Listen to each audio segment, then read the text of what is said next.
I like Sonic Superstars. Now, what I like about Sonic Superstars is that it has a story that makes sense. And there are certain characters that have gone through name changes, but one of them doesn't have a specific reason for the name change, while the other one does. But the story itself is contained in the instruction manual for the game, and the manual is digital. You just have to type in the link or scan the QR code within the game in order to get the context of the story. And essentially, gameplay wise, it is really fun. Each character controls differently, and you're able to use different Chaos Emerald abilities along the way, making it easier or harder to get through the stages. I like Super Mario Bros. Wonder. While it may not be the best game in the Super Mario Bros. Series out there, I'd argue that it's probably an okay game, somewhere along the middle. The good parts of the game being it has new power-ups. You're able to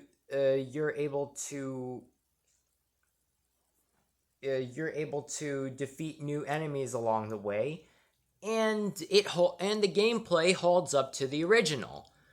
While the bad parts are they took the point system away. The almost all of the characters play the same, and the story for the game wasn't the best. But overall, I think it is a game that could be introduced to longtime Super Mario Bros. Fans and newcomers. And that's the point of video games, is to introduce a new concept to new players and to those who've never played a video game before. And basically, video games are supposed to entertain, and that's the point of the two games that I just talked about. Both have a story and are supposed to entertain. I strongly hate Princess Toadstool Showtime. Oh, no, I'm sorry. I mean Princess Peach Showtime. Yeah, that's the title of the game, Princess Peach Showtime. What I strongly hate about the game is that the game doesn't run great. The story really sucks, and gameplay wise, it's just all over the place. So, anyways, I guess I'm gonna get onto onto my review now. So I'm Th0m4s575, and this is my review for Princess Peach Showtime. But before I do start my review, spoilers ahead for those who haven't played the game. So click away from the video now if you haven't played the game yet, or you just don't want to. Yeah.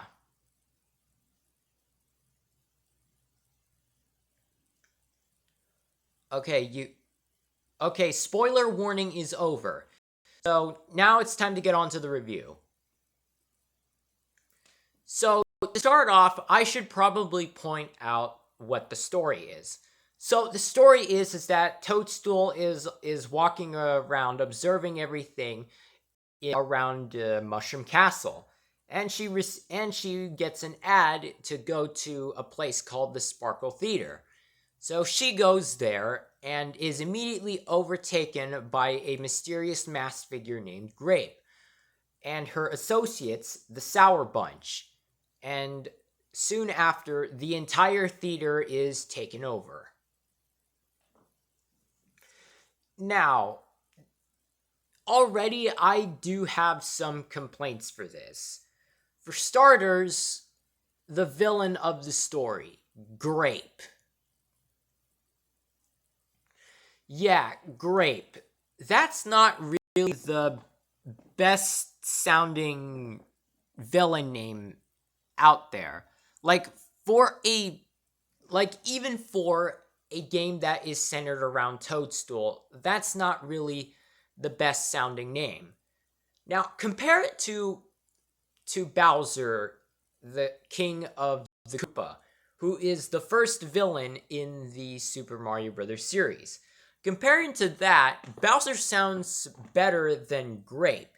And while Bowser may not be the best intimidating villain name, they are trying to do better with it. Like, okay, let me say this really quick. So, instead of Toadstool being called Toadstool in this game, instead she is called by her Japanese name, Peach. So, meaning if the localizers had gotten their act together, we would have gotten a much better villain name than just Grape. Which, let's be honest, it doesn't sound good and sounds more bad than good. So, yeah. Okay, so moving on from that, we have Toadstool then teams up with a mysterious guardian named Stella, who basically gives Toadstool the power to transform into different things, such as a sword fighter, ninja, cowgirl, etc. And okay, this is where my rant really begins. Because okay, so each transformation plays differently. And while I do like a few of them, most notably the sword fighter, I'd argue that most of the transformations are just an attempt to try and get the player introduced to all these new types of genres. And here's the thing, when you're making a video game, you don't want it to be all over the place, because that creates a disconnect from the story. And this is exactly what that game does. It takes away the plot of the... It doesn't really do anything to... The game doesn't really do anything to try and... Okay, so basically, the reason why you're undergoing the transformations in the first place is to try and reveal the boss door in order to fight the boss. And each stage takes too long to do. Like, as I was playing it, each stage is either really boring or really hard, or I just didn't really care for it. So, yeah, and so, yeah, most notably, okay, so if you guys play mystery games, like if you play games that are trying to solve mysteries, then you'd really like the detective transformation. If you guys like more action games, you would like transformations like the sword fighter. However, if you guys are more into rhythm pattern games, you would like the figure skater. See, the problem with this game is that it's trying to fit multiple genre of games into this one game. And this game was made using Unreal Engine. Yeah, that's right. This game is an Unreal Engine game. Now, for those who don't know what Unreal Engine is, it's basically a program that people use to make video games, animations, so forth. And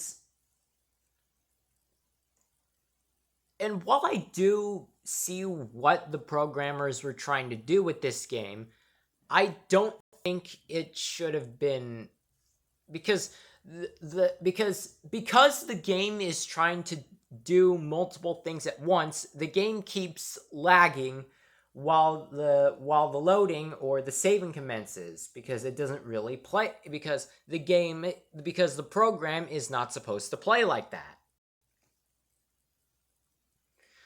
Okay, so I guess to get off the topic of conversation of programming and more onto the game, let's talk about the bosses. Now, the bosses have to probably be the stupidest part in the game, because they are undoubtedly stupidly easy. So we have and the boss teams aren't that creative either. We have Disco Wing, Light Fang, Projector Cat, Spot, and Spot Lion. Yeah, all these names are supposed to represent things you'd see on a stage. And okay, let me just say here, the names aren't the most creative names out there. Like, I've heard better than names like these. So, afterward, once you get to the top floor, you realize that there's no boss door. And the last boss door is actually in the basement. And you have to beat all of the basement stages in order to unlock the final boss door. And why is that, you may ask? Well, you need to save these actors called Sparklas, who were supposed to originally be the stars of the performances, but they were sealed away by Grape. And also, you need to have a certain amount of sparkle gems in order to open each boss door. Yeah, that's right. If you don't collect enough sparkle gems, you're not getting anywhere. So after you do accomplish all that and open the final boss door, you undergo the final transformation of the game, which is the Radiant transformation. And basically you fight Grape using this transformation, and okay, this was undoubtedly my breaking point, considering this is basically a shooting game where you have to keep shooting while avoiding obstacles. Like, a lot of other games have done this before, but this one is just a really bad attempt in trying to make the game better at the end. And that's not all. After you do defeat Grape, you have to fight Grape again, only this time you transform into Super Radiant Toadstool, which makes you fire a sparkle beam instead of firing what. Yeah, you can see right now that it's not best. So basically my problem with this game is the villain names aren't the best, the gameplay sucks, and the story isn't great. But the worst part about the game is calling Toadstool Peach instead of Toadstool. Every time I saw someone call Toadstool Peach instead of her actual name here in America, which is Toadstool, I got more angrier and angrier as I played. So basically, this game is just a sad attempt at trying to get Toadstool to have a moment. So overall, a Princess Toadstool spin-off game has to be one of the worst concepts imaginable. So for my final review, I give this game a 0 out of 10. Considering how repetitive it is, it doesn't really hold well to the Super Mario Bros. Series, and the transformations are just Yeah. So, with that, that is my review for Princess Toadstool Showtime, as the game should have been titled.